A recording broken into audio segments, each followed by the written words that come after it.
भक्त के अधीन भगवान। एक कसाई था, सदना। वह बहुत ईमानदार था।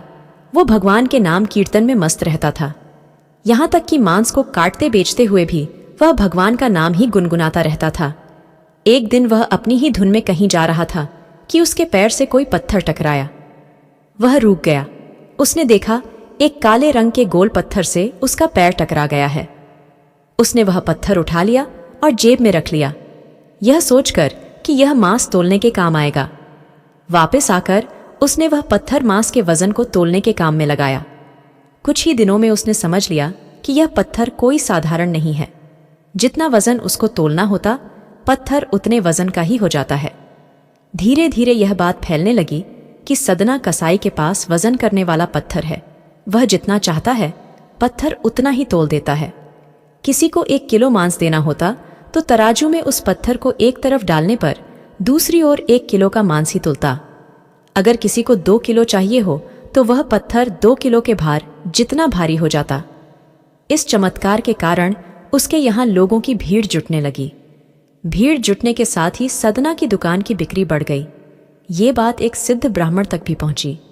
हालांकि वह ऐसी अशुद्ध जगह पर नहीं जाना चाहता था जहां मांस कटता हो व बिकता हो, किंतु चमत्कारिक पत्थर को देखने की उत्सुकता उसे सदना की दुकान तक खींच लाई। दूर से खड़ा वह सदना कसाई को मीट तोलते देखने लगा। उसने देखा कि कैसे वह पत्थर हर प्रकार के वजन को बराबर तोल रहा था। ध्यान से देखने पर उसके शरीर के रोएं खड़े हो गए। भीड़ के छटने के बाद ब्राह्मण सदना कसाई के पास गया। ब्राह्मण को अपनी दुकान में आया देखकर सदना कसाई प्रसन्न भी हुआ और आश्चर्यचकित भी। बड़ी नम्रता से सदना ने ब्राह्मण को बैठने के लिए स्थान दिया और पूछा कि वह उनकी क्या सेवा कर सकता है। ब्राह्मण बोला, तुम्हारे इस चमत्कारिक पत्थर को देखने के लिए ही मैं तुम्हारी दुकान पर आया हूं, या यूं कहें कि ये चमत्कारी पत्थर ही मुझे खींचकर तुम्हारी दुकान पर ले आया है। सदना बड़ी ही सरल प्रकृति का भक्त था। ब्राह्मण की बात सुनकर उसे लगा कि अनजाने में मैं तो बहुत पाप कर रहा हूं। अनुनय विनय करके सदना ने वह शालिग्राम उन ब्राह्मण को दे दिया और कहा कि आप तो ब्राह्मण हैं, अत आप ही इनकी सेवा परिचर्या करके इन्हें प्रसन्न करें। मेरे योग्य कुछ सेवा हो तो मुझे अवश्य बताएं। ब्राह्मण उस शालिग्राम शिला को बहुत सम्मान से घर ले आए। घर आकर उन्होंने श्री शालिग्राम को स्नान करवाया, पंचामृत से अभिषेक किया व पूजा अर्चना आरंभ कर दी। कुछ दिन ही बीते थे कि उन ब्राह्मण के स्वप्न में श्री शालिग्राम जी आए व कहा, हे ब्राह्मण, मैं तुम्हारी सेवाओं से प्रसन्न हूं, किंतु तुम मुझे उसी कसाई के पास छोड़ आओ।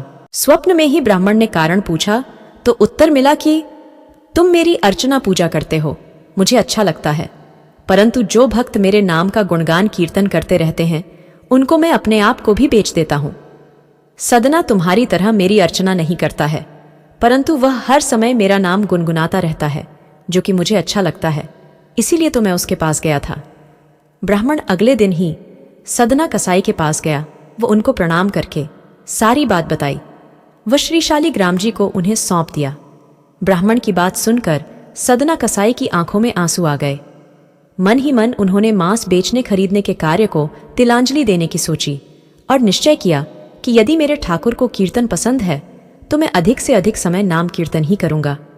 कहानी को अंत तक सुनने के लिए धन्यवाद। अगर कहानी पसंद आई हो तो वीडियो को लाइक ज़रूर कीजिए।